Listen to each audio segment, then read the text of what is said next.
This is the very berry shade from the collection of VLK Cosmetics Creamy All Over Paint. So, i-swatch natin. This is the applicator. Ayan, ganyan yung applicator niya. Ganda ang ganitong applicator kasi ihahag talaga yung lips mo para ma-define yung ating mga lips. So, swatch natin. Swipe pa lang guys, ayan, nagko-color na yung lips ko. Ayan.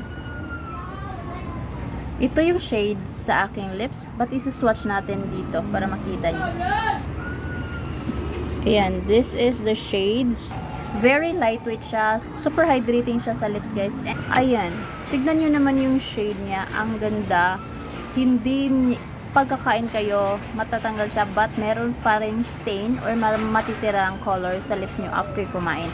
Hindi siya nagda-dry sa aking lips, and perfect yan because I have dry lips. So, ganitong mga lippies yung gustong gusto ko. Ayan lang guys. So, bye!